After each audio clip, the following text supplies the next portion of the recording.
ಮನೆ ಗಲೀಜು ಮಾಡೋದು ಎಷ್ಟೊಂದು ಈಸಿ ಅಲ್ವಾ, ಕ್ಲೀನ್ ಮಾಡೋದು ಅಷ್ಟೇ ಕಷ್ಟ. Hi everyone, welcome to my mini vlog. ಎಲ್ಲರೂ ಹೇಗಿದ್ದೀರಾ? ಸೂಪರ್ ಆಗಿದ್ದೀರಾ ಅಂದ್ಕೊಂಡಿದ್ದೀನಿ. ಸೊ ಇವತ್ತು ಸೆಕೆಂಡ್ ಸ್ಯಾಟರ್ಡೇ ಆಗಿದ್ದರಿಂದ ಮಕ್ಕಳಿಗೂ ರಜಾ ಇತ್ತು. ಡೈಲಿ ಮನೇನ ಒಂಚೂರು ಬೇಜಾರಿಲ್ಲದೆ ಗಲೀಜು ಮಾಡೋ ಟ್ರಬಲ್ ಮೇಕರ್ಸ್ಗೆ ಒಂದು ಟಾಸ್ಕ್ ಕೊಟ್ಟಿದ್ದೆ. ಸ್ಟಡಿ ರೂಮ್ ಕ್ಲೀನ್ ಮಾಡಿ, ಸ್ಕೂಲ್ ಬ್ಯಾಗ್ ವಾಶ್ ಮಾಡಿ ಅಂತ ಎಲ್ಲ ಮಾಡಿದ್ರು. 1 ವೀಕ್ ಆಗೋ ಸ್ವಲ್ಪ ಒಂದೇ ದಿನ ಖಾಲಿ ಮಾಡಿದರು, ಅದು ಬೇರೆ ಪ್ರಶ್ನೆ ಬಿಡಿ.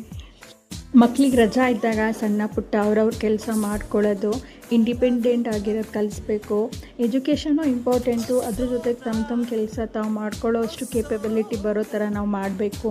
ಸಂಜೆ ಮೂವಿಗೆ ಹೋಗೋಣ ಅಂತ ಹೋದರೆ ಹೌಸ್ಫುಲ್ ಆಗಿರೋದ, ಇನ್ನೂ ಒಂದು ಥಿಯೇಟ್ರ್ ಆಗೋಷ್ಟು ಜನ ಹೊರಗೆ ಕಾಯ್ತಾ ನಿಂತಿದ್ರು. ಯಾಕೋ ನಮ್ಮ ಅದೃಷ್ಟನೇ ಚೆನ್ನಾಗಿಲ್ಲ ಅಂತ ರಿಟರ್ನ್ ಬರಬೇಕಾದ್ರೆ ಗೋಲ್ಗಪ್ಪ ತಿನ್ಕೊಂಡು ಬಂದ್ವಿ.